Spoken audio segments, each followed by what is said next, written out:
at like 9:30. Ladies If they're and called, gentlemen, damas y caballeros, leave it in the ring.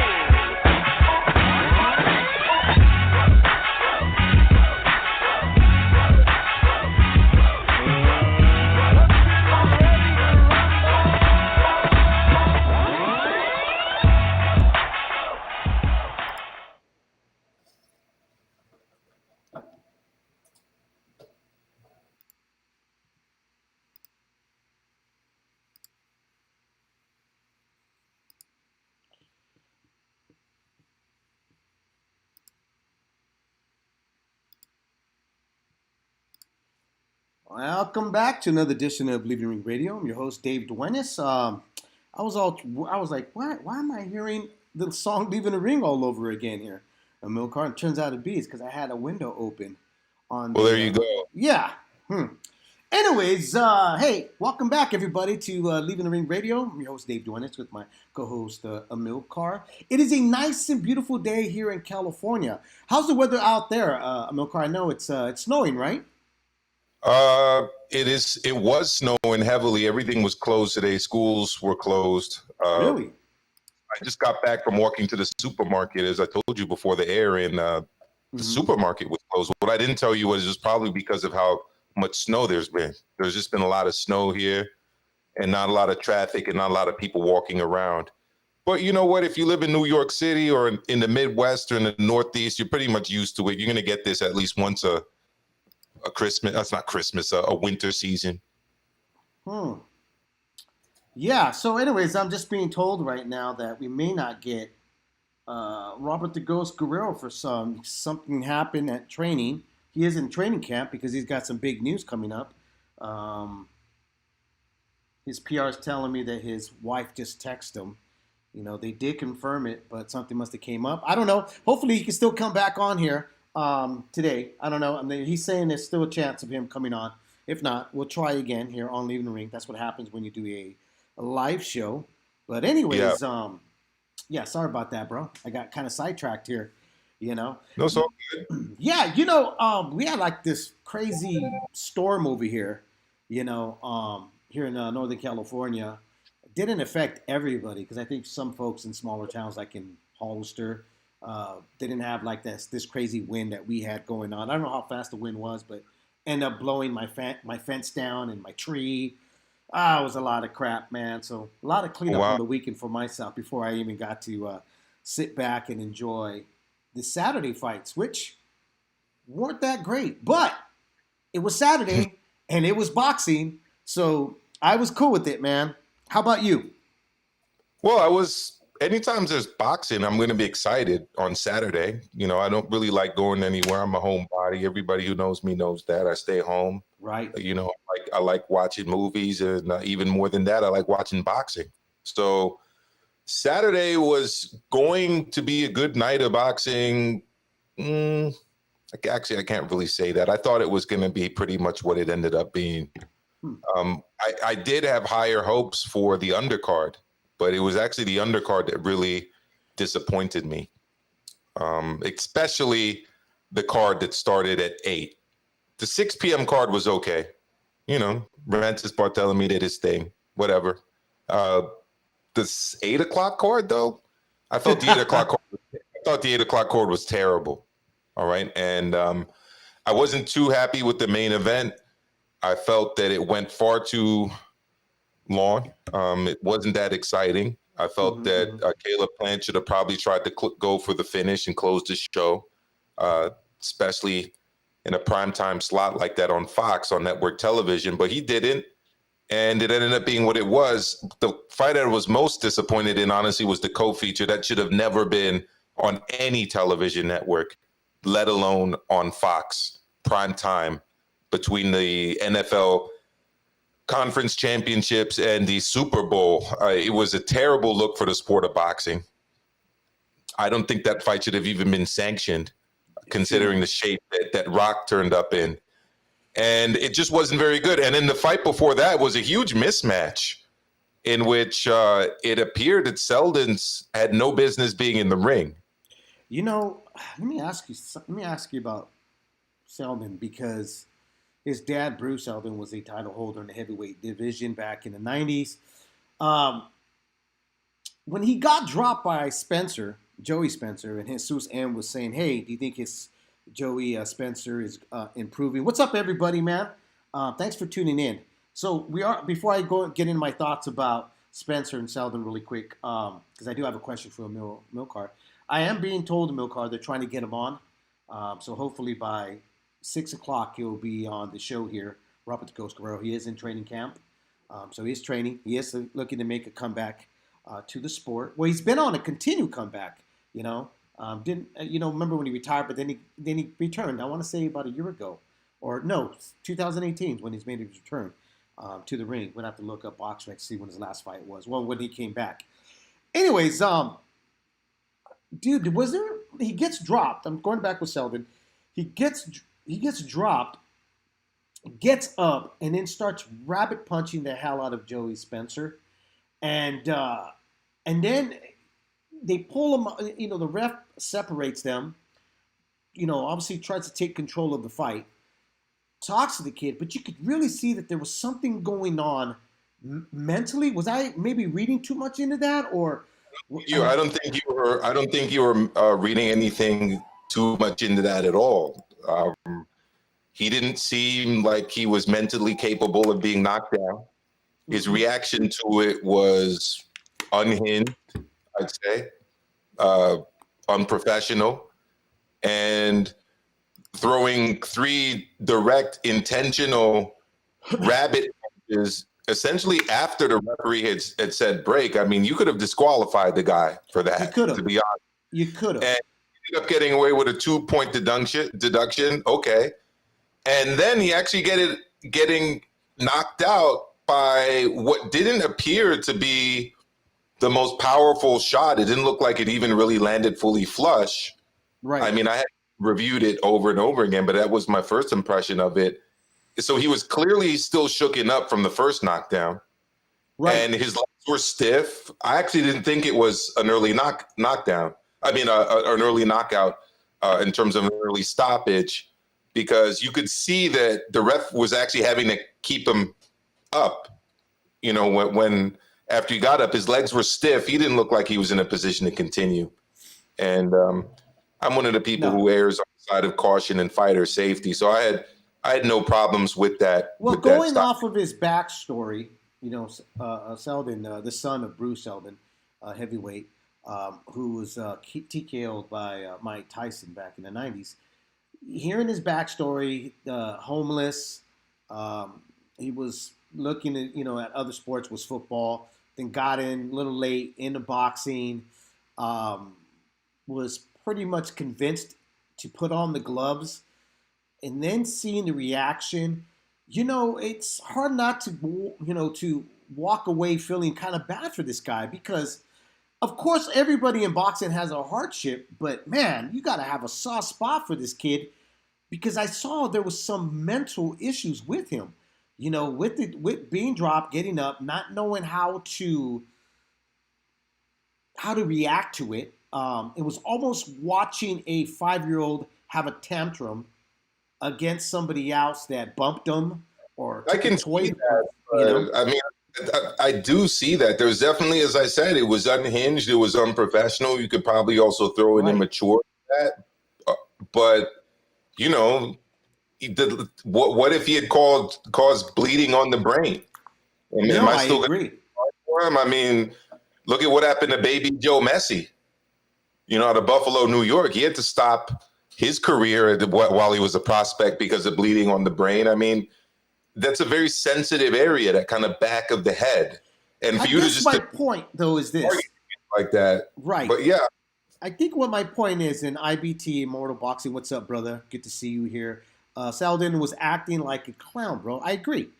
But I guess what my point is that going back, even going into Rock, who was on the card as well in the heavyweight fight against Coffee. And you were talking about this earlier on your Leaving the Ring live at 5 p.m. show. The commissioners got to do a better job, man, in really venting these guys or overseeing these guys before stepping in the ring, because Totally. This kid, like you said, with Joe Spencer, who's a promising prospect, who's really hard to answer Jesus M's question about, do you think it's improving? Very difficult to say. With a blowout like that, it's really hard. But I mean, the kid is, as we know, already has power and he does have speed.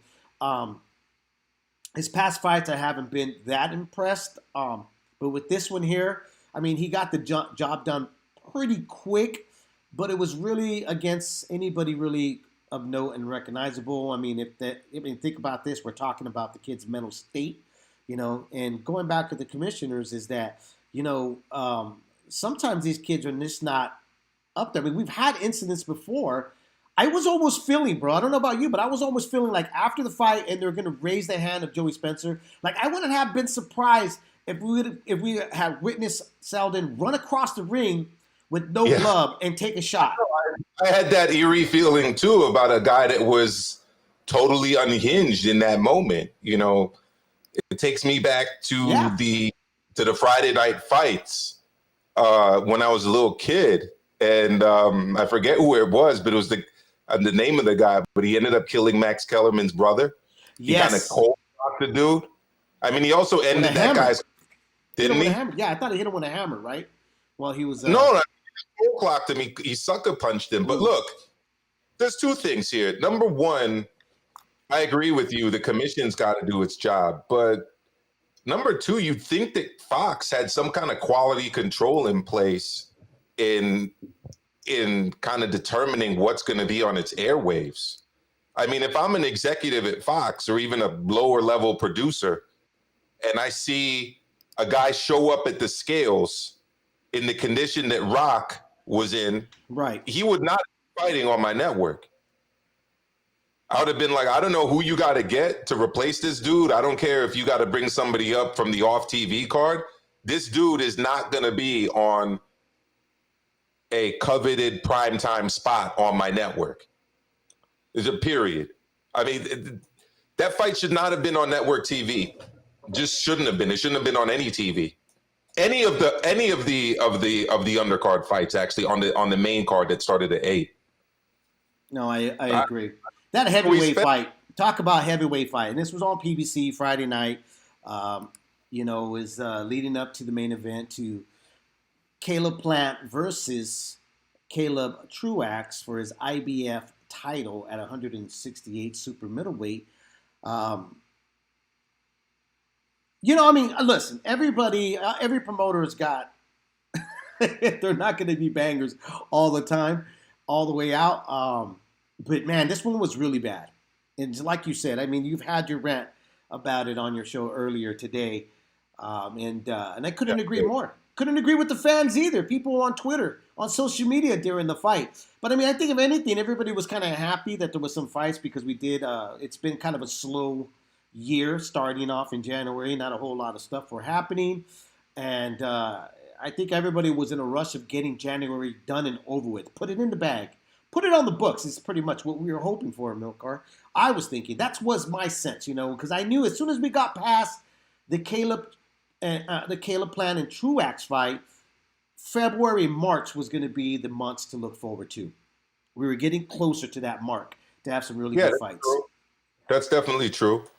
No doubt about that. I mean, that's, as a boxing fan, you kind of wanted to get through January, although I am happy that we got to see the Fulton Jr. Leo fight and the Raiz Alim Pasillas fight. I felt that was worth the month of January for sure. I felt that was a really good card.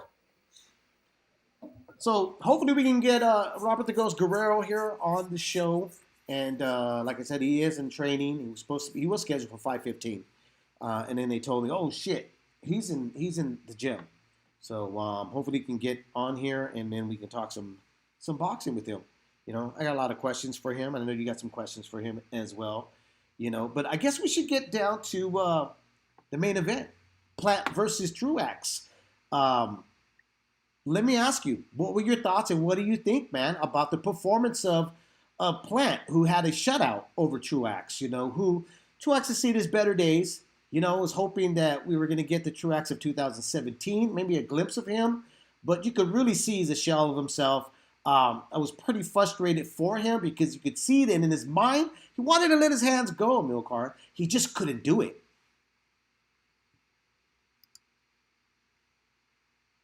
Oops, sorry. He couldn't do it, and I mean, what's there to say, really? I mean, he was a 37-year-old. I felt he was always undersized at 138 pounds. Former world champion. Yes, he had beaten DeGale. And, DeGale was a case of, I think, someone who had obviously won an Olympic gold medal and never quite got to the level that was expected of him as a professional. I'm not saying that he didn't have a good professional career, but I think a little bit more was expected of him, although I feel that he did finish up, obviously, with a solid career as a world champ. I mean, Truax made his name off of James DeGale, and was not able to do, excuse me, in this fight anywhere resembling what he did in the DeGale fight. No, he wasn't. And for whatever reason, Plant was not willing to take it up to another gear and close the show. I feel that Truax was essentially brought in to be a showcase opponent. And keep them preserved. We've talked about that before. Fighters taking on fighters that are going to preserve them because they're hoping to see a bigger payday down the run. I mean, Gennady Golovkin has been kind of notorious for doing it for the past 3 to 4 years in his career. So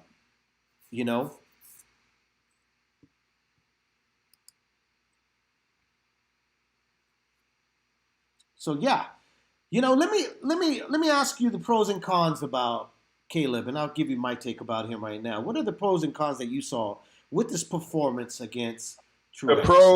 The pros, great poise, solid defense. He boxes nice and tight. He doesn't overcommit himself, and unfortunately, that's also a con. I was going to say that. Does he not overcommit? He peels his opponent like an onion. He takes off the layers of the opponent. He opens them up. He exposes his weaknesses, and then he attacks them. Right. But he doesn't get to the point where he closes the show and really knocks them out. Right. He reads them. He identifies their weaknesses, their openings, and then he takes advantage of them for the entire night. And that's pretty much it. He doesn't go into the next level of like what a Canelo at 168 does, which is kind of going for the blows to put the fight away.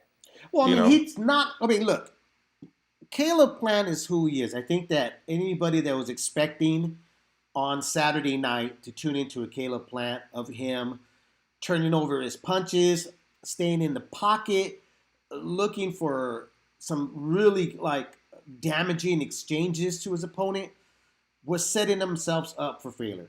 Caleb Plant does not plant himself in his fights. What Caleb Plant does is utilize what he is kind of known for now as a boxer. He's not a boxer puncher. He's more of a pure boxer. He's going to move. He's going to set punches up behind the jab. And then when he sees that he kind of gets you stumped, occasionally he's going to mix in some combinations here and there just to keep you humble. But the one thing that, and I like that he does do that, because if you look at the pool of 106 pounders, 168 pounders in that division, from B.J. Saunders to Plant, and now, even if, let's say, in 160, let's say Demetrius Andre decides to jump up to 168, you got 3 guys that honestly don't turn their punches over. They're not big punchers, okay? But the thing that kind of alarms me about Plant, though, is that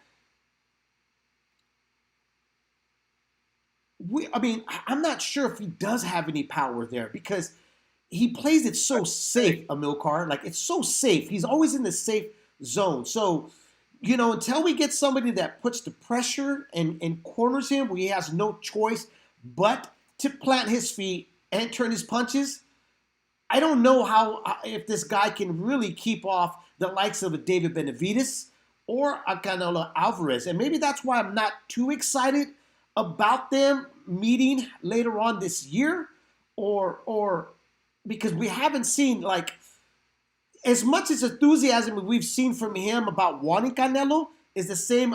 It's the same response that we've seen him in a fight, right?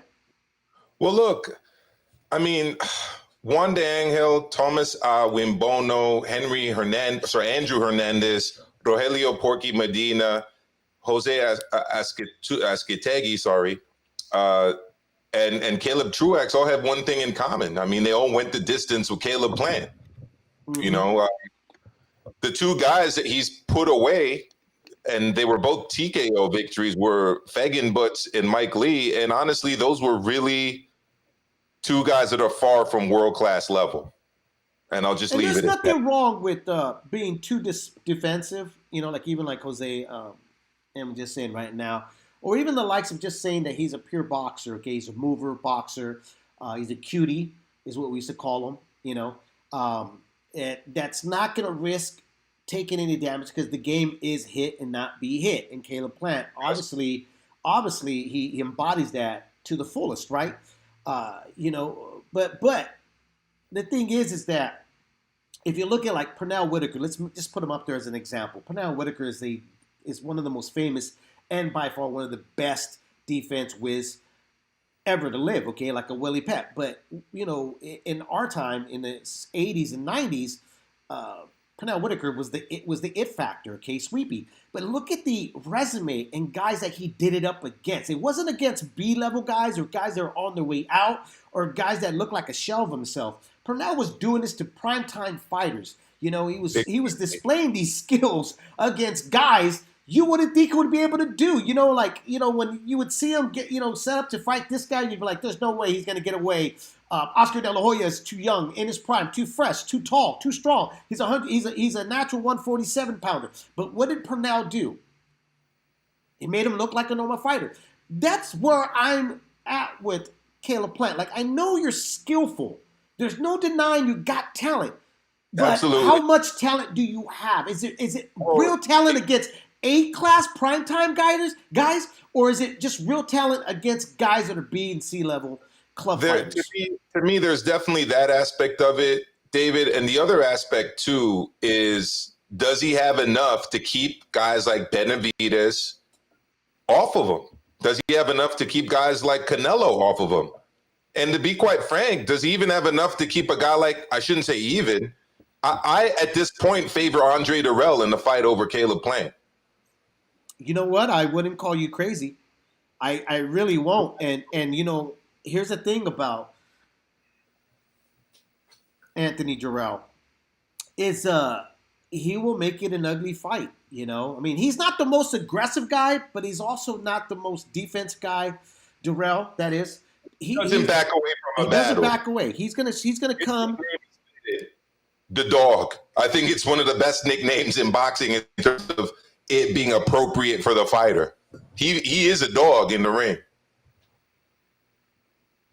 You know, and IBT put, Caleb Plant is a very good technical boxer and shows really crisp defense, but versus Truax, especially he turned it up in spurts. When he did stun and hurt Truax, he wouldn't follow up. Yeah, and he really didn't, you know. I mean, if anything, Truax just, he was like 2 steps behind. Even if you decided to turn it up, even if you decided to, like if Plant decided to stay in that pocket, I don't even think Truax would have been able to do anything. He was landing a right hand from the outside. That was starting to look good after the 6th round.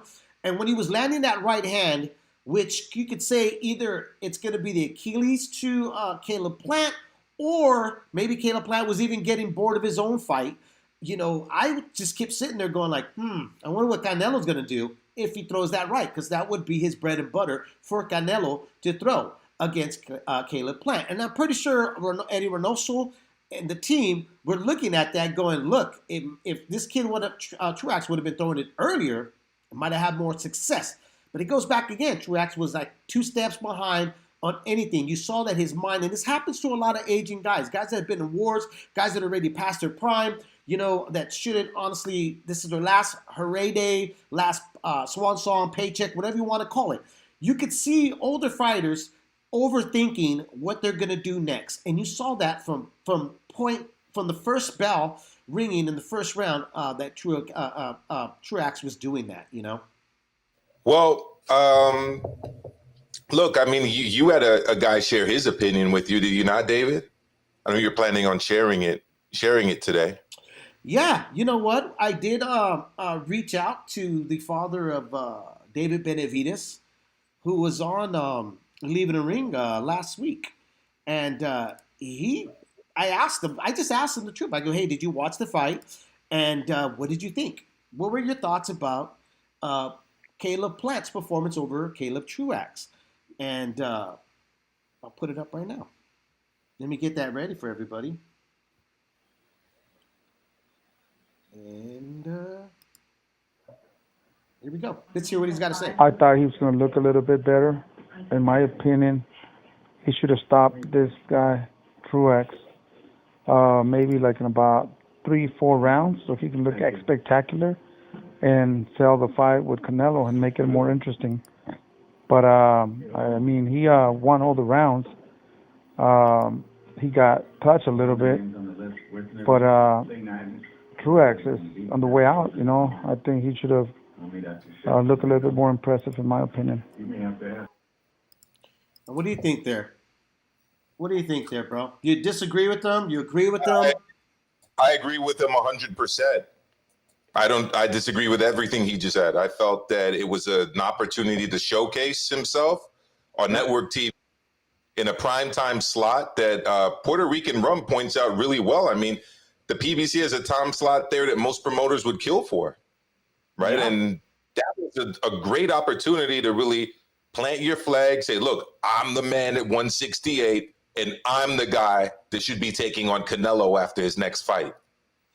And I don't know I know some people felt that because I was going back and forth on Twitter, but I don't think most people felt that. I think most people feel exactly the way that Don Benavides feels. I know Jose Benavides Sr. said possibly should have knocked him out in 3 rounds. I think that's asking for too much from Plant. I thought maybe 6-7 rounds he could have stopped him because if anything, Plant is good. Obviously, Plant's here. Look, this is Plant's style and his strategy. He's going to see what you can do from first, second, and third. Normally, that's what a boxer does, okay? They wait 3 rounds, okay? Normally, the first 2 rounds are a throwaway. The 3rd round, they start implicating what they're going to do. 4th round, they start putting a little bit more. 5th round, 6th round, boom. Should have been able to get him out of there because you could have really see, as well as this corner scene, is that you don't have a guy that could pull the trigger anymore, okay? And that's what I mean. Plant could have stayed in front of him and looked like a Pernell Whitaker if he wanted to, but he plays it safe. He is in that safe zone, okay? I'll play it again really quick. Jose Benavides Sr.'s message to me about what his thoughts were about Caleb Plant's performance on Saturday night and his unanimous decision over Caleb Truax. Really quick here for those that didn't get to listen. I thought he was going to look a little bit better. In my opinion, he should have stopped this guy, Truax, maybe like in about 3-4 rounds, so he can look spectacular and sell the fight with Canelo and make it more interesting. But, I mean, he won all the rounds. He got touched a little bit. But Truax is on the way out, I think he should have looked a little bit more impressive, in my opinion. And there you go. Well, I don't know how many people that listen to the show watch football. It's like Spanish football. I'll use this as an analogy. I'm wearing a Barcelona hoodie right now. It's like watching Atletico Madrid and Real Madrid or Barcelona play. Any of those teams. That's what it's like when you're watching Canelo, right? And when you're watching these other guys, you're not even watching the Primera División anymore. I was going to say like a team like Getafe or Cadiz, but not even. It's like you're watching the 2nd division of Spanish football, right? Mm-hmm. That's what it's like. It's a next level, I think. And I don't think he's in the same class as Canelo. I just don't. And the thing is, Canelo and him are about the same age. Are you gonna start going in on your Canelo rant about what you think Canelo would do to Caleb Plant? I mean, I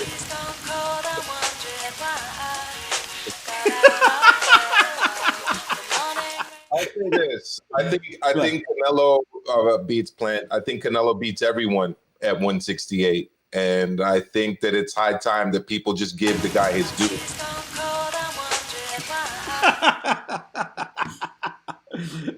There you go. No, I agree with you, man. I really do. I think that okay, but let's just pose a question out there. Do you think Caleb Plant is ready for Canelo? I mean, even though after that performance, do you think he could make Canelo work for that win? No, I don't. I think that Caleb Plant is a much easier fight for Canelo than the Callum Smith fight was. I think that Callum Smith was Canelo's toughest opposition at 168, and he's dispatched of him. And I think everybody else is going to be not as difficult to fight. Quite frankly, that's just what I see. I don't think Canelo's going to be challenged much until he moves up to 178 pounds. And if I'm Canelo, I don't even know if I really want to do that. I just stay at 168, become undisputed, and ride that out for a little bit. Maybe go after a consecutive title defense record. I don't know who holds it. Maybe Calzaghe, probably. Maybe try to beat Calzaghe's record in the division. Because I don't see him. I don't see anybody beating him at 168. You know, And if Triple G or Charlo want the smoke, they should go up to 168 for the smoke. I don't think that's going to happen. But, you know, it's interesting what Main Offender put up on the chat room is Plant fought like Haney versus similar opponents, both unimpressive. Couldn't argue about that statement there, that comment there in the chat room there, Amilcar.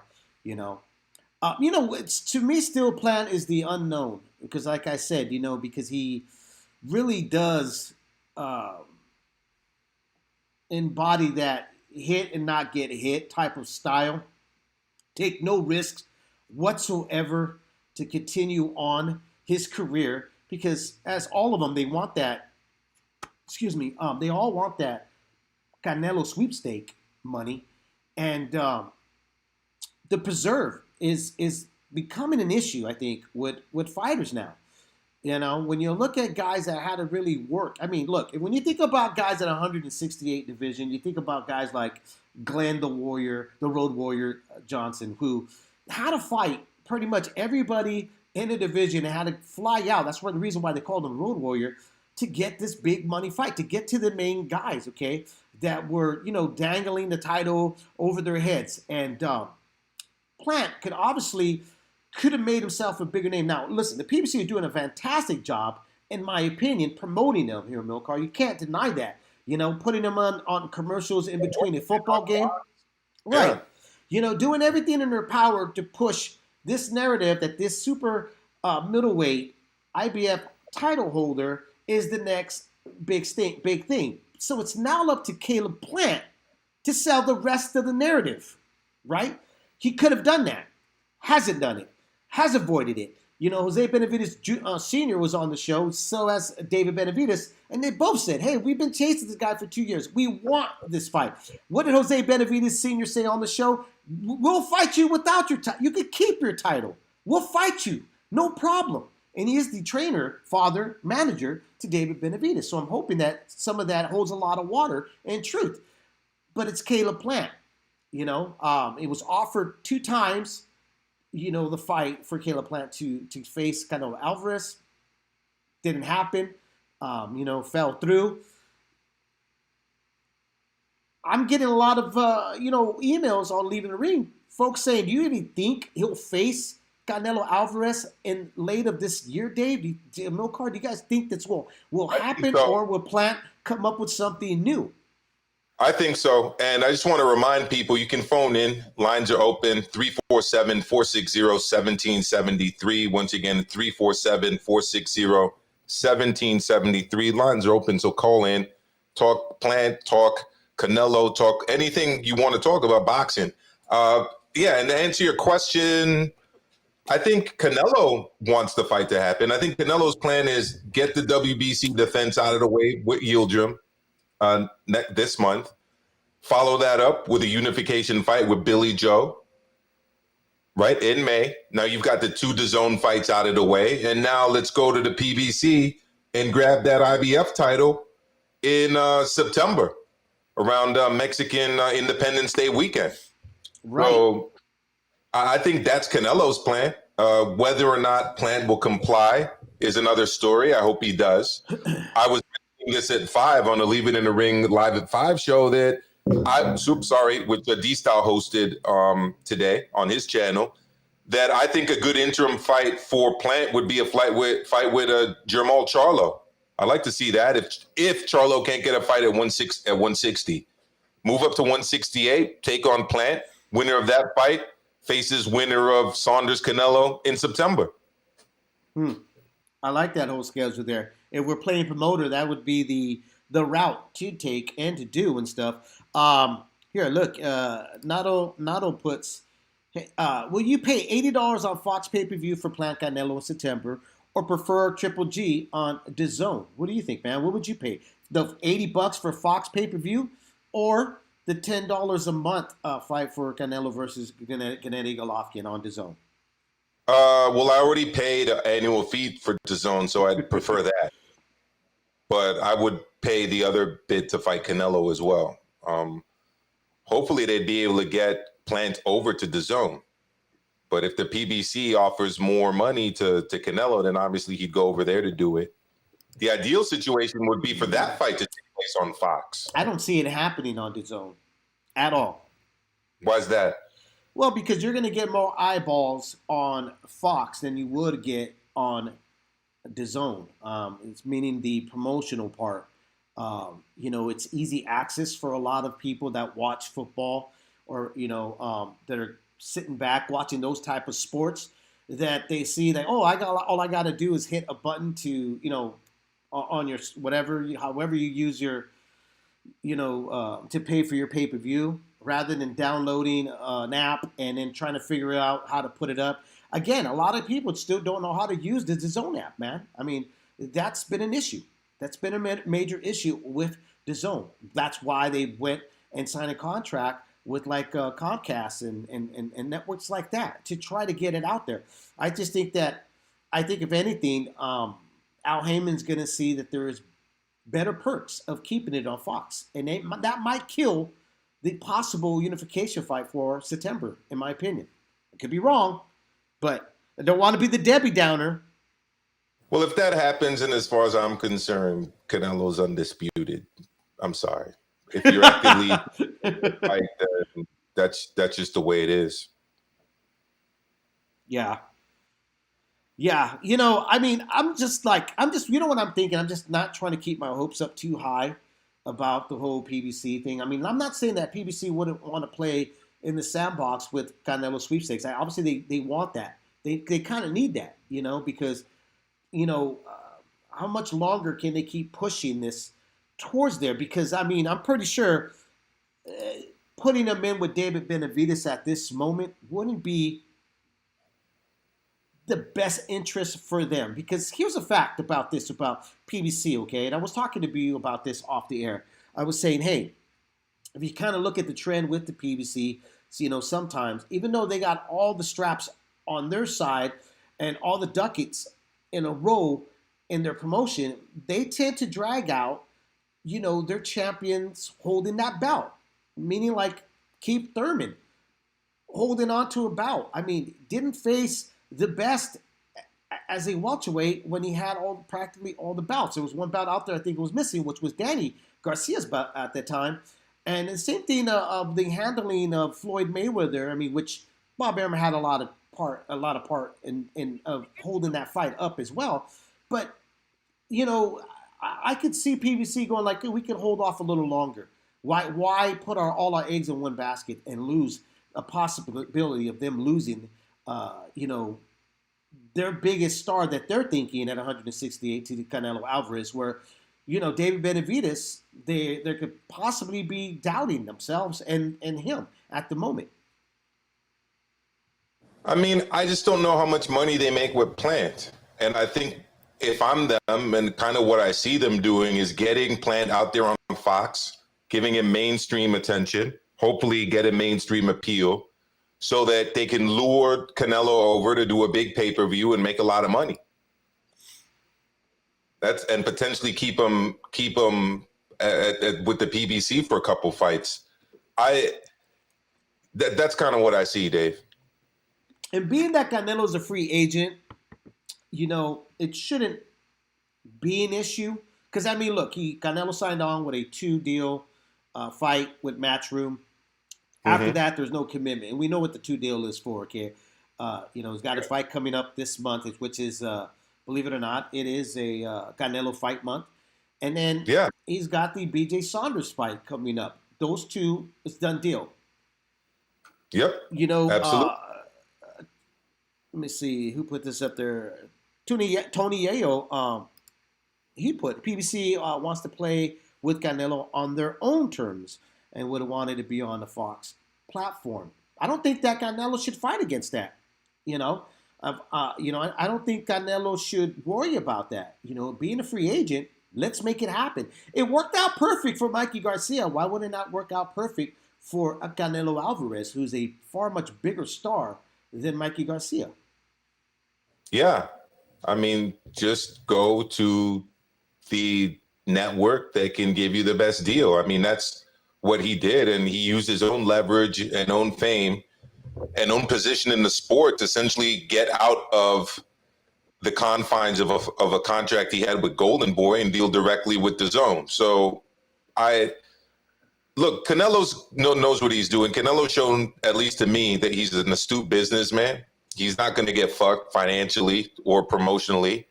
No. He's done his 2-fight deal. There's a clear plan in place. Defense against Yildirim this month. Fight with Billy Joe Saunders in May. Unify those titles. Then be open to fight whoever. And most likely, obviously, Caleb Plant in the fall. And I think all 3 of these fights are winnable fights. Funny enough, I think that the Saunders fight is a more difficult fight for him than the Caleb Plant fight. What fight was that one? I would just say that I think that the Saunders fight is a more I wouldn't even. I think he wins, but I think it's a tougher fight for him than the Plant fight. Yeah, I could see that. He's southpaw. He's slick. He can take a punch, and he doesn't mind thinking it out. He really doesn't. No, he doesn't. And I'm going to be honest with you. He's got way better guys on his record than Plant does. It's not even close. No, it's not. It's not. But here's the thing, though. It's at what weight was those guys better? 160, not 168. Yeah, I realize that, but you have to take that into account. This is true, David. But Plant's 3 best wins are nowhere near as good as Billy Joe Saunders' 3 best wins. They're just not. No, there's no argument there. But I think the betting odds would be for a May showdown, Canelo versus BJ Saunders would be the safe bet is that Canelo is a more proven 168 title holder than BJ Saunders because Saunders, better days is at 160. No, absolutely. I'm not saying that Canelo doesn't beat Saunders. I think Canelo beats Saunders. I just think it's going to be a more difficult fight for him. No, I know. I agree with you. I definitely agree. Saunders, just looking at his record, it's a much better record than Caleb Plant. My rent is due. I need super chats. Billy Joe says, he says Billy Joe has more skills than Plant. Yeah. Yeah, I mean, he's a southpaw. He can box in a cutie style, but he doesn't really mind mixing it up either. What is his record? BJ, let me ask you this. God. What is BJ Saunders' record at 168? I know you got that up right now. Who are the how many fights has he had there? I actually don't have it up, but I think I can. I think he's 3-0 as a super middleweight. 3 wins, 0 losses, and I think he's got 2 stoppages. I mean, I can look it up right now. Let's look it up. Right now. Let me check it out. Really But quick. what I do know off the top of my head are his best wins. Andy Lee, Chris Eubank Jr., David Lemieux, and John Ryder. Those are way better guys than are on Plant's records. And John Ryder was at 168, right? No, John Ryder was at 160. 160, yeah. Yeah. See, so that's what I'm saying. I hate to be the guy that doesn't think Plant has a prayer. And I'm just giving Plant maybe more of the benefit of the doubt because he is a career 168, whereas Billy Joe Saunders really isn't. I guess until you... No, he's not. But he was a big middleweight. He was always a big middleweight. He's not necessarily a big 168 pounder like Callum Smith is, but look, Canelo's already beaten the most difficult guy at 168. I've said it earlier on. At this point, it's just a matter of style matchups and who's going to kind of be the most difficult style that he's going to have to kind of unpack and surpass. But to me, it's unquestioned that Canelo's the best at this weight, and it's a long gap between him and the second best in the division, which is Smith. And then there's quite a bit of a gap between Smith and everybody else as well. All I could say is this, is all I want to see at the 168 division is some really good fights here, you know? That's it, you know? Some really, really good fights there. I'm sorry, I hit the wrong button there. Well, BoxRec seems to be down for me right now, so I can't look it up. But I know he's undefeated at super middleweight. He won the vacant title, and then I think he's defended it twice, most recently against Martin Murray. And by the way, Martin Murray is a better fighter than most of the people on Caleb Plant's record as well. And I didn't even put him in the top 3, let alone 4 of the top Saunders opponents when I kind of ran through them earlier today. So Tony Yayo puts, Andre Ward gave Plant props on social media, says he steps up to competition. I don't agree with that because from what we both understand, he turned down the fight with Canelo, the same fight that Callum Smith ended up taking. I know. That's what I'm just puzzled by. Why would he even tweet that? You know, that just shows me already that that he doesn't have the confidence that a Callum Smith had in terms of his chances against Canelo. Right. See, that's what BJ Saunders is. Champ Ross puts up there. Fought some decent names. Problem is he's inactive, and I agree with that. He is inactive. Because both guys, really honestly, in my opinion, don't pose that threat, which will always leave the question of Canelo.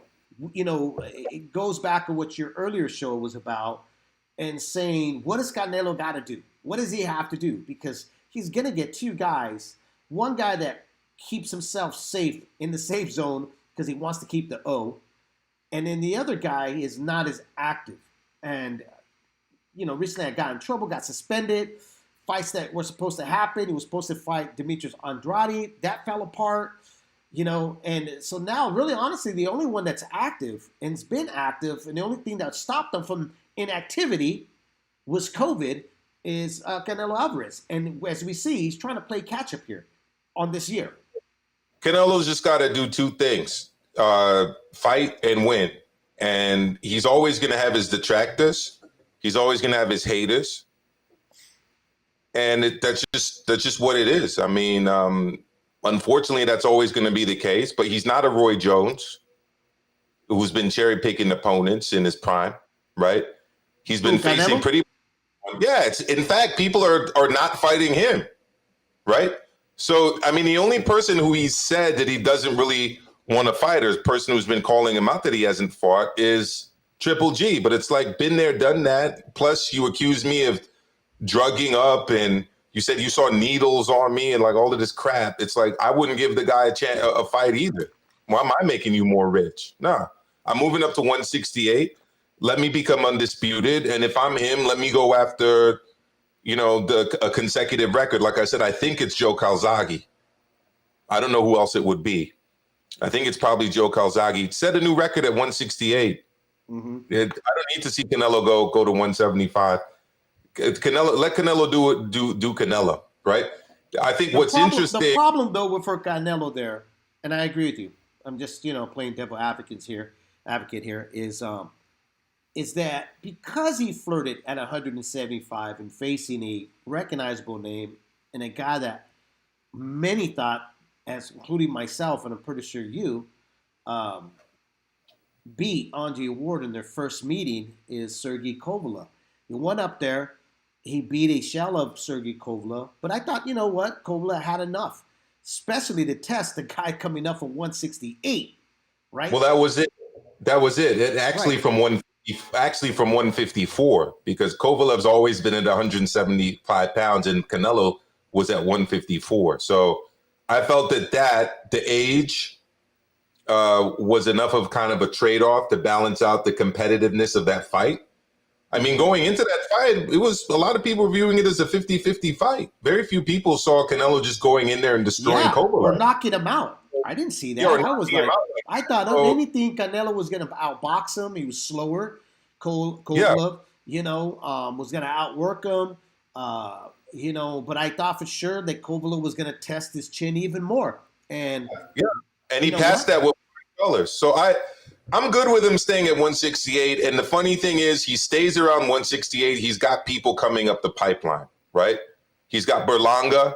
He's got Morrell Jr., right? He's got Benavidez, who's still there, who's very young, right? You've got people there at 168 that next year, the year after, will, bring fights to the exciting fights to the division. Let him hang out at 168 for a while. Not to mention Jamal Charlo if he moves up. Not to mention Andrade if he moves up. It's. But again, I mean, look, not to play fanboy, which this would be the fanboy theme song if we were to do this. But here's the thing. Even the names that you mentioned right now, and for Canelo, okay, and I agree with you, stays at 168, clean out division, make history at 168. Plant and B.J. Saunders, like BT Immortal just said right now, would have wished that those two guys would have done more, have stiffer competition. And I'll tell you why. Because even if Demetrius Andrade jumps to 168, even if Charlo jumps to 168, and even if Gennady Golovkin jumps at 168, the argument still can be made. He faced two champions that were not completely tested at 168, which is Platt and B.J. Saunders. Hold on. And then three guys that are jumping up. One guy that's out of his prime, Gennady Golovkin, and then two guys that have yet to show what they could do at 168. The only way that I see, and even fighting David Benavidez, even though a lot of us believe that he's the most feared guy at 168, is a bit green, and he looks very vulnerable. He gets hit a lot. He squares up, like you mentioned before. So what does he do? And that's what hurts him by treading into the 175 division there, in my opinion, Amilcar, because he decided to test that water, and that's what people are going to ask for now, is that higher level of bar for him. The thing is, people can ask that, people could complain, people could cry, people could whatever. Look, Canelo started his career at 154 pounds, right? He went up to 160, now he's at 168. I mean, you don't have to just keep weight jumping up and up and up and up because fans want you to. Look, he's already the best at 168. I don't think anybody really can dispute that. The best at 168 was Callum Smith. He destroyed Callum Smith. Callum Smith won the World Boxing Super Series. He was a unified world champ. Canelo destroyed him. Okay? Now Canelo's just cleaning up. He's cleaning up. He's already eating at the table. Right.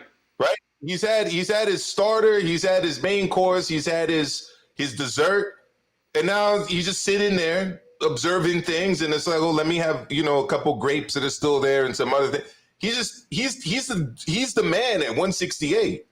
This rest of the stuff is just cleanup. What I'm saying is down the line, right? You've got some younger guys who possibly in the future can make exciting fights, much in the way that Fernando Vargas did at 154 when he took on like the older guys like Tito and wanted to prove himself. Berlanga, right? Even though he's quite a bit older than Vargas was, we tend to forget how young Vargas was when he did that. Yeah, when he stepped in with Tito was the week of, he just turned 21. Yeah, 21. Yeah. So we've got Berlanga, right? We've got Morrell Jr., right? Those are two really good fights right there. And you still got the older lions like Anthony Durrell still around. I don't really want to see a Daniel Jacobs rematch, but he's at 168 still. Right? Yeah. I'm interested to see what this guy Zach Parker brings to the table. He hasn't been tested yet. There's guys out there, and he can just sit there and wait. So I don't think the emphasis is on him to go up and fight a guy like Beterbiev. Why? I don't see the reason either. I think he needs to clean out. Because here's the thing is that, look, and I've seen some fight fans, even on the Leaving the Ring Gmail, asking, like, why can't he move up to 175? And like I said, it's a double-edged sword because he did that, going up to 175 and then coming back down. Okay, he did the same thing when he started testing the waters at 168. He got a title from Miguel Cotto, dropped it, went back down. Okay, he did the same thing. Now, but here's my thing. Going back to Plant here is, if I'm Plant, okay, if I'm Plant's team, do I sit around and wait to see Canelo's next move, which is going to be he's going to he's fighting his mandatory. Then after that, he gets into a second fight of this year, which would be against B.J. Saunders. Plant fighting the beginning of the year. What's the plan for them? Are they going to be inconsistent, or are they going to go in there and face somebody else? I would like to Plant to get in there with somebody else. I'm not really necessarily thinking Danny Jacobs or anything like that. I just don't think Danny Jacobs. We saw what he looked like at 168 against Gabriel Rosado, and it wasn't good, And he's not going to fight David Benavidez. There's too much on the line, And I don't see him fighting Anthony Durrell because he's fighting this month as well. So that fight is out the door. I don't think Durrell will be ready for like a possible June showdown. What do you think? I'd like to see a Plant take on an interim fight because I think that guys should fight at least 3 times a year. And if I'm Plant, I do that, and then I seek the biggest money possible against Canelo because no one's going to pay him a bigger purse than Canelo will, or no fight will bring him as much money as a Canelo fight. I think he's not going to win that fight, but he's going to be paid handsomely for it. And then he can go back and, continue to fight after that. I mean, look, one thing at 168 that I will say about the division is we tend to have seen good matchups in the division. We don't usually see guys avoiding each other. And this goes back even to before the World Boxing Super Series. Even before that, I mean, there was the tournament that Ward was in when they were all kind of fighting each other. So at least for like the last 10, 15 years, people have been fighting each other at 168. I just hope that continues. It hasn't been a situation like the welterweight division right now, or like the welterweight division was earlier when Floyd and Manny were kind of the 2 biggest stars there. Historically, people at 168 have fought each other. So I hope that continues, obviously.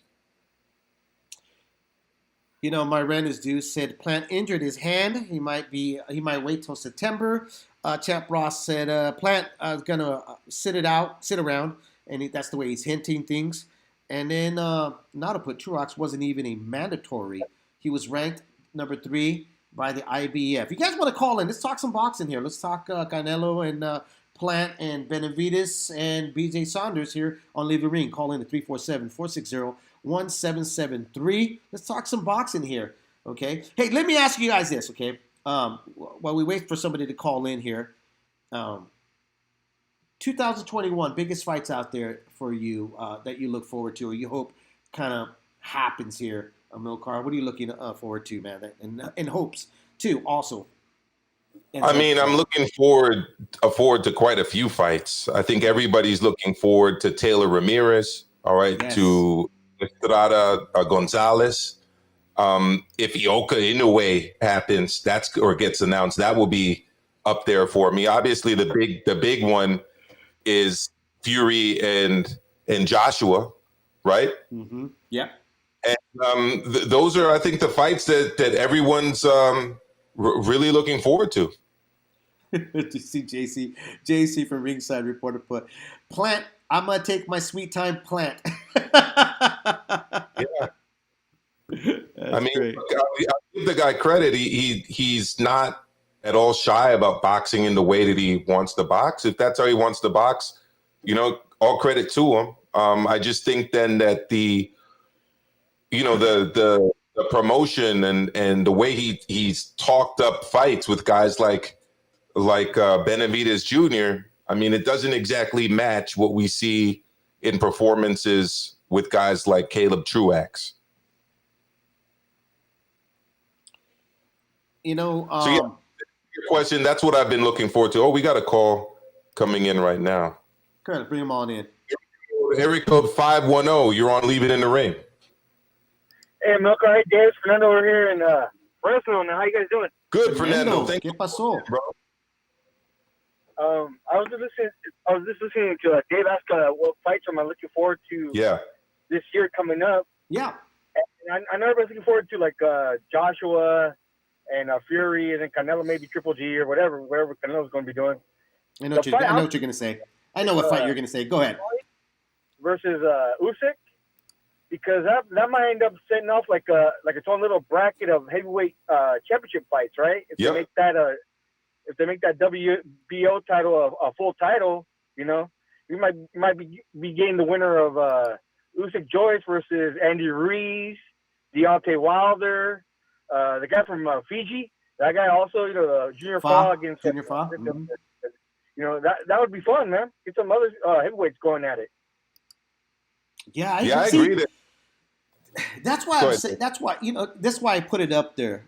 2021 biggest fights, and not necessarily like pay-per-view and what those are super fights in my opinion. When you talk about like AJ versus Fury, that to me is a super fight. Okay, but like you think about Ramirez and Taylor, think about Ortiz and Hooker. These fights here. Let me ask you this. Fernando and Amilcar and everybody in the chat room and listening.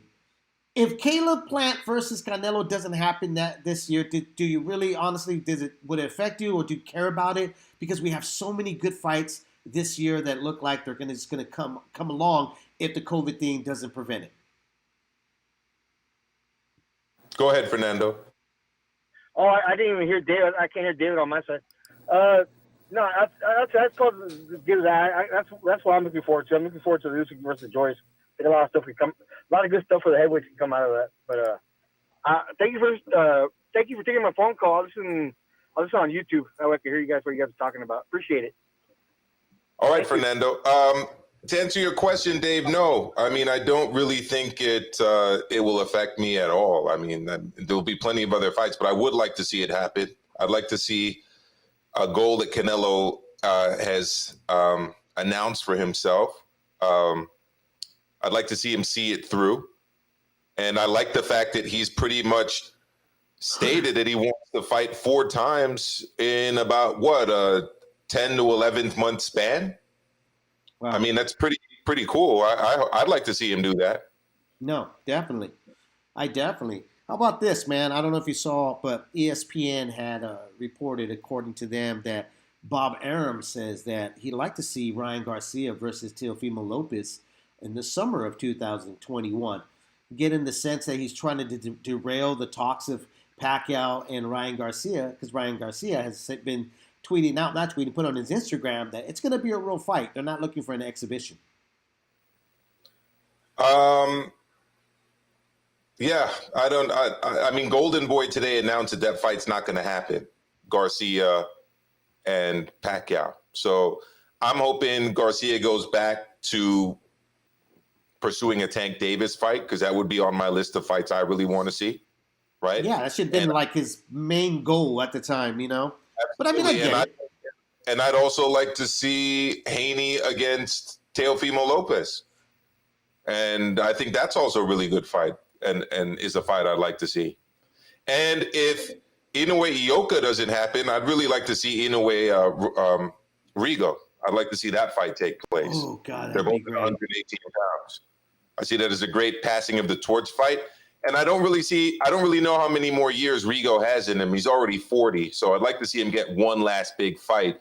And there's no bigger fight at 118 pounds than the monster Inoue.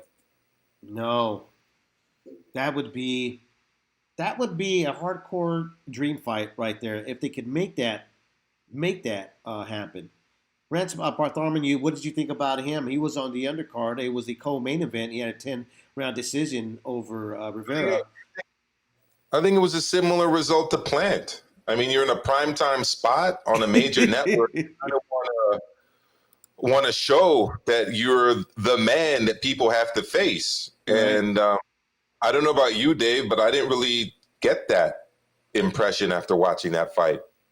I didn't either. I mean, I sat there and I was just like, I mean, look, you had a guy that you could hurt. You had a guy that you could put more pressure on. I mean, if you're trying to make a statement in a very deep pool division, right there's the time to do it. It gets you in the same breath of these other guys. And Right. it was such a lackluster performance that, and here's the thing with Plant, I guess I'm not holding the same energy with it because I kind of expected Plant not to like come out there and try to stop Truax. You know, I was talking to Brian Fogg, my good friend Brian Fogg, and Brian was like, you know, he likes to put money on the fights, and he was like, D, what do you think, bro? You think that Caleb Plant, because everybody's thinking Caleb Plant's going to stop Truax. And I'm like, if Truax is shot, even if he's shot, I can't picture Caleb Plant stopping him. And guess what? It happened. He went all the way, all down the line with those 12 rounds, and it just proved that what I was thinking. He's just not one of those type of fighters, you know? Yeah, absolutely. And look, if you are Ramirez, if you are even a Pro Gray, let alone a Josh Taylor, you're not going to watch that fight and say, wow, now I need to fight that guy. I feel pressure to fight that guy. Or that's a guy like I need to fight in order to get a bigger fight. If you're like a Taylor, or even a Jack Catterall. Right. I mean, it was just a very underwhelming card, top to bottom, and not a very good look for the PBC or a very good look for boxing. And it doesn't bring me any great pleasure to say that, because I've actually been saying quite consistently that I think the PBC has been bringing us the best cards in boxing. I agree, you know. And let me see, where was that comment at right now that I just saw? Which I would love to see too here, which is Russ the Barber put. I wouldn't mind seeing Charlo versus Benavidez. I would not mind seeing. I mean, look, dude, if Charlo jumps up from 160, okay, and we're not seeing this. We don't even know if this is really true. If they're having difficulties, the assumption is they're having difficulties getting Charlo a big fight with anybody at 160. The names that come up right away is immediately you're thinking Gennady Golovkin and Demetrius Andrade. Doesn't look like that's going to happen. So if he leaves the 160, which I said that he shouldn't, because it would be a much bigger draw if he was able to clean out the division, then take the jump, because then he has some weight to say, you know, we can make something here. If there's a unified 160-pounder, I'm a unified 160. Let's make that happen.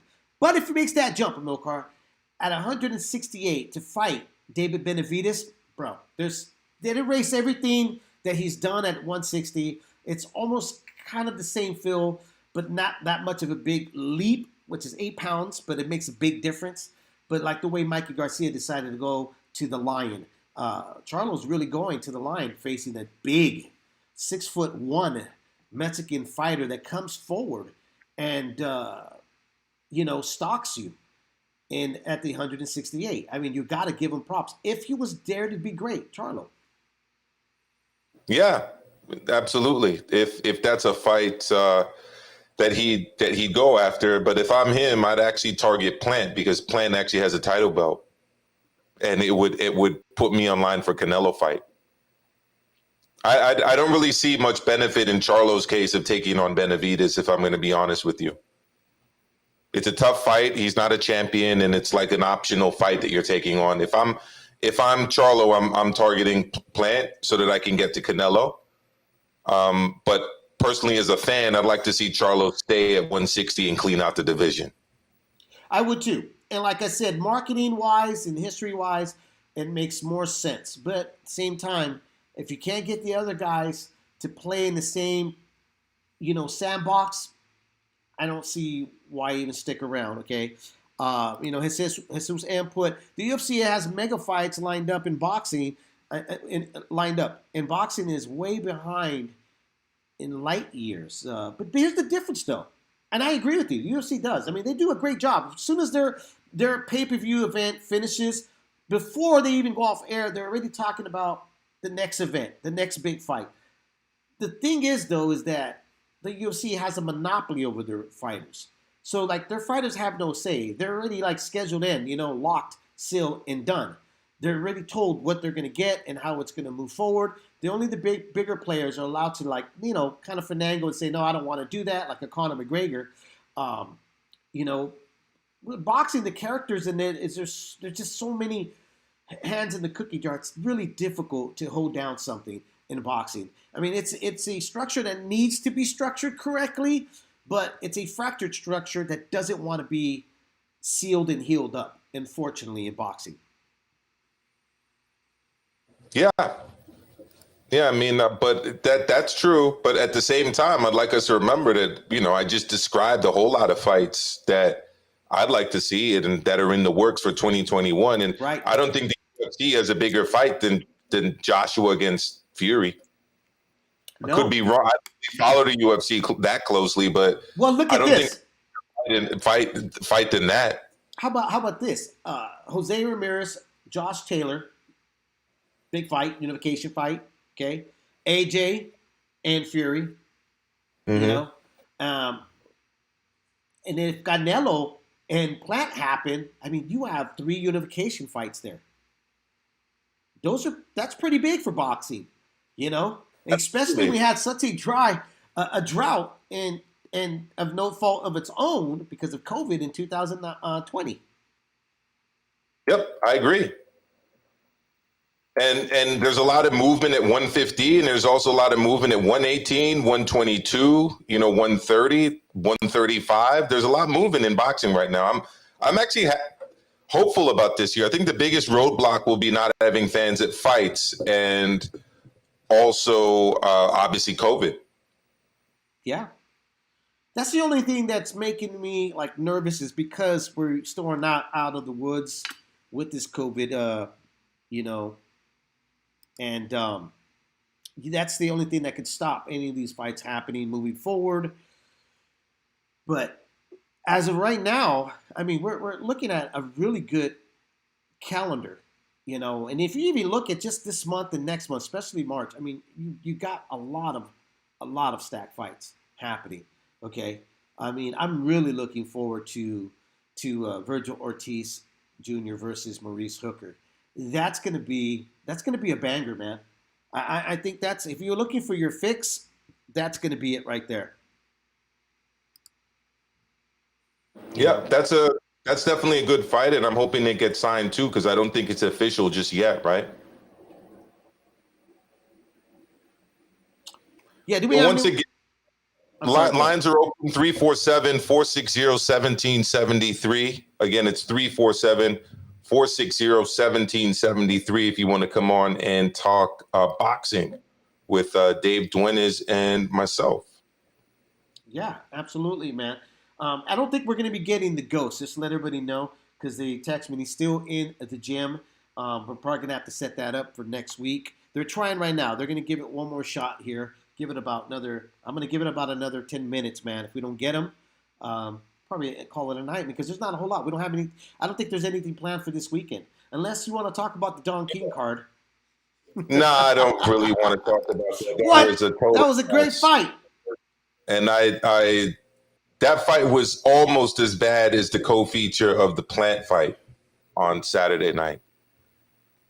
Here, Russ the Barber put. What about Broner? When Broner was on point, he was a tough fighter to beat. Just curious how his partying has taken a toll on him, and if he could bounce back. I don't know. I think it's going to be really hard. I know he said, "Look, I'm only 31. You know, I'm not. I shouldn't be out of prime. Talks. Okay, I should still be there. And I know he's looking for a big fight, a big payday. He's going to be facing Santiago. Man, when you think of guys that abuse their bodies and don't use it as their temple and don't have that warrior mentality, not now when I say warrior mentality, I mean not over the top like Juan Marquez drinking his own piss, but I mean like treating his body as what it's supposed to be, which is the machine that makes you money. Broner just wasn't doing that. Blowing up in weight, coming back down, and losing just wasn't like healthy fat. Am I right here, Amilcar? There's a such thing as healthy fat. This guy was losing alcohol fat, and when you have that in your system and you're abusing your body, it ages your body. I could be completely wrong about this, but if I'm correct, Alcohol does age your body. I mean, in terms of anti-aging, the best thing to do, both for your skin and just your health, is to stop drinking alcohol. I mean, alcohol is a toxin. At the end of the day, it does permanent, long damage to your liver, first and foremost, and it also dehydrates you and has effects on your brain and all kinds of other things. So no, alcohol isn't good for you. We do enjoy it, obviously, most of us from time to time. But if you're a boxer, it's definitely not anything you should be engaging in regularly. And I mean, it's not just an issue of having a beer belly. It's an issue of you not being physically fit for your profession. Yeah, that Nato put out there. That's the second time the ghost is me. I had tickets to the Guerrero Madonna at San Jose Shark Tank Wow. in the Shark Tank in San. You know what, dude? I was looking forward to speaking to the ghost tonight. Same here. I was actually going to ask him about that because I went to the press conference for it. I spoke to Madonna. I spoke to Robert. I spoke to Oscar. I spoke to Eric Gomez. We were really excited about it. I mean, the buzz was buzzing in San Jose, California, because it was going to be a big fight, And I wanted to ask him, like, what two fights that he had wished would have happened, in his career. He started off at 126 and it still continue on at 147. But, the two fights that come into my head that I would have loved to have seen happen would have been the Madonna fight, obviously, which Nato just pointed out. But the other one was against John Molina Jr., when they were at a collision course at 135, John was looking like a beast, knocking everybody out. And so was Robert the Ghost Guerrero, who kind of changed his style after leaving 126 and meeting his fate with Orlando Salido. He came out, started banging, started taking guys out. And I was like, dude, this is the fight that should happen. And it never did. That fight never happened with John Molina, who had a tremendous Fight of the Year candidate against Lucas Matisse, if you remember that. Yeah, I do remember that takes me back actually a few years. No, I actually wanted to ask Robert Guerrero just in terms of for an update on how he's doing and what he's up to, and also just for his opinion on the landscape around everything from 135 to 147 or anything else that he's interested in talking about. Yeah, I had a whole lineup of stuff in my head that I wanted to talk to him about, but we'll get him. We'll get him. The same thing with Devin Haney. We're working on still getting him on here, back on the show. And Irish Philly, our boy Drew from the Shoe Shine podcast, which is going to air in about, I don't know, let me see, in about 45 minutes. Yeah. He put, I would never talk about Rock from Philly because as a guy from Philly, he made us look bad. Are you fat shaming him, Philly? Is that what you're doing? At least they have Stephen Fulton Jr., who looked tremendous in the PBC card before that. Oh yes, he really did. You know, I was listening to the show earlier, that you did on your show on D Style channel, and we were talking, about the weight and how he looked, and even on Twitter, people were just bashing this poor kid Rock. But I didn't want to say anything because I was like, what if this guy, because he started fighting at a very young age, what if this guy is like an Andy Ruiz? He just can't lose the weight, but he's got the skills. And for a brief moment, we were seeing that. For a brief moment. No, I'm sorry. Yeah, man. He had quick hands. He was landing some good shots. And then, but what's his name? Coffee just said, nope, I'm going to decaf this guy.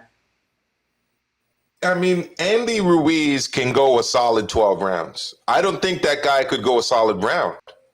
I mean, the punch volume wasn't there. The combinations weren't there. He'd throw a jab and then lean in and clinch. It was god awful, man. And it should have never been on network television, let alone in the primetime slot, let alone on the undercard of a co-feature. It was a co-feature. To a world championship fight. It makes you wonder what the roster of fighters that PBC has. It makes you wonder what they do. Is it like, do they pull it out of a hat and say, all right, guys, they're co-feature. What are we going to do? Russ the Barber's also saying, I think the Ghost versus Rocky Juarez would have been good too. Yeah, absolutely. That would have been great. That would have had tons and tons of action. But he keeps his hands down too much. He certainly did. Coffee is one of those guys that I don't know. I don't know what to think about him, to tell you the truth. I got to see a little bit more. He's not going to get to championship status level in the heavyweight division, and if he does, he's going to get knocked out. And I can respect all the guys who would do that, whether it's Joshua Fury, even a guy like I would even say even a Kubrat Pulev, to be honest with you, let alone a guy like Joe Joyce or Joseph Parker or Herjavec. I mean, there's just levels to this, man, and he's a lot of levels below world championship level. Let's think about the heavyweights in the PBC roster. We got Andy Ruiz, Deontay Wilder, Luis Ortiz. You have Charles Martin. Yep. Now we have Coffee. We also have Robert Helenius, all right, and Adam Kaunaki. Okay, and I think all of those guys beat Coffee. Oh, yeah. And it just makes you wonder why any of those other guys we just mentioned, even like Charles Martin, why was he not put on there? I mean, what could have been the whole? I don't know. I mean, something must have been not scheduled. Something must not. Even just to keep busy fight. If you're making like $100,000 for it, I mean, you're on major TV. It's worth it in terms of the public attention. So any word from the Ghost, Dave? No, like I said, he's not going to come through here. He's not going to come through today. They couldn't get a hold of him. He is in training camp. He is getting ready to fight in April, is what I've been told. He's having a fight in April, but he was going to let us know who he was going to face. What was the name of the person that he was going to face? It's either going to be April or May, is what I was told. And that's why I wanted him on. I wanted to find out what was happening with his career. Mm-hmm. Also, pick his brain about being in the boxing business, and how the welterweight division is holding up right now, the shape of it, what his thoughts were about it, and what was he hoping to continue on. I mean, with a guy that's won millions already and has faced Floyd Mayweather, wasn't successful. He was shut out in that fight. But why continue on? That was one of my questions. Why continue this path in the hurt business? I would have liked to hear his answer to that question, and hopefully we can get him on another time, Dave. Absolutely. Well, fellas, I think we're at the end of our hour here on Leave the Ring. I'm all talked out. I think Amilcar is all talked out. This guy's been talking for about, 5 hours, bro? You had your show earlier at 2 o'clock, man. Good job, though. Thank you. 5 o'clock. Monday, Wednesday, Fridays, at least for now. Let's just go through the rotation of Leave It in the Ring, though, Dave, and you could fill in the blanks if I miss anything. So Mondays, all right, live at 5 p.m. Eastern, 2 p.m. Pacific, a call-in show, followed by this show, obviously the flagship show. We want you guys calling in, 8 p.m. Eastern, 5 p.m. Pacific. Tuesdays, Hispanics Causing Panic with D-Style and G-Funky on D-Style's channel. Wednesdays, Hispanic Causing Panic Uncensored. All right, that's on my man G-Funky's channel, Wednesday nights. All right, people are free to kind of tune into that and participate. Thursdays, it's the Leave It in the Ring Roundtable, hosted again by D-Style, the one and only. All right, I'm there. David's there from time to time. Joe Habib from Ringside Reporter, G-Funky, Raw Boxing TV's there's from time to time. We've got a nice little crew and people that jump in and jump out depending on the week.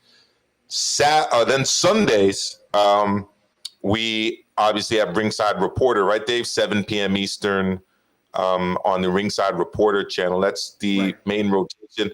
I think maybe you have to plug in two or one or two that I might have forgotten about. But I know we're always talking about doing stuff on fight days too, on Big Fight Saturdays, so we can do something. I don't know if you mentioned Shoe Shine. That is at 7 p.m. here. I mean, in Periscope, and they have a YouTube channel as well. Check them out. They're at 7 p.m. There you and stuff. go. Yep. I don't know. I'm going to be doing the quick thoughts on news and notes. I just don't know what days I'm going to put them up. I think I'm doing one tomorrow, just to not counter against Amilcar on his days and stuff. But yeah, I'm not sure what days yet. Might be Tuesdays, it might be Thursdays. That I'm going to be doing that. Cool. But yeah, man, Philly said I don't want to see Charles Martin. I want to see less of him. Really, I thought he's improved, man. I'll talk about that in the quick news and notes and stuff on Tuesday. He's with Manny Robles too, right? He's with Manny Robles. I thought he's improved a whole lot. Has improved him a bit. So, I think so. yeah. Yeah, I really do. He can crack. So it was always an issue for me of getting his balance. Which I think has gotten better.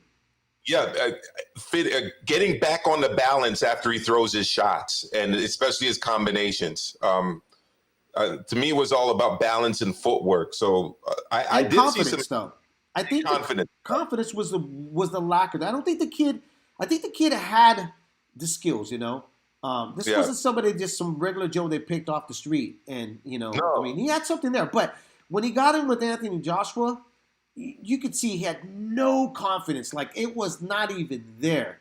Everybody looked. Not only AJ looked past him. Everybody looked past him. You know what I'm saying? Yep. And I think he needed that booster where the trainer believed in him, because that makes a big difference for anybody, no matter what. It makes a huge difference when you have a team that believes in you and says, "Hey, you can do this. Si puedes." Right. Exactly. So if you're here with us now, or if you're listening to us on demand, iHeartRadio, Pandora, iTunes, Google Podcasts, Podkicker, everywhere else that you listen to your podcast, Podbeam, subscribe to all of our channels, man. All right. G-Funky Boxing, D-Style Boxing. Me, I'm Maestro A. All right. Look us up. Follow our content. You'll also find us on the rotation here on the Leave It in the Ring Radio Network. Well, there you go, folks. Hopefully we can get these interviews next week. If not, man, it's always a pleasure to talk boxing with everybody. We're just the regular guys, just like you guys, and we do this all for the love and joy of the sport, just like everybody else. We are boxing zombies. I guess that's what you're Absolutely. But okay, guys, you guys have a great weekend. Be safe. Don't drink and drive. I should be on tomorrow, late in the day. I'm not quite sure what time. I'm sorting this all out, the schedule, to bring the quick news and notes here to Leave It in the Ring. Also working on Around the Ring to bring that back as well on the network and run it back. Okay, anyways, guys, you guys have a good night. I can end up staying on here forever. Amilcar, you need to stop me. All right, brothers. Cool. All right, Dave, let's wrap it up. Ladies and gentlemen, damas y caballeros,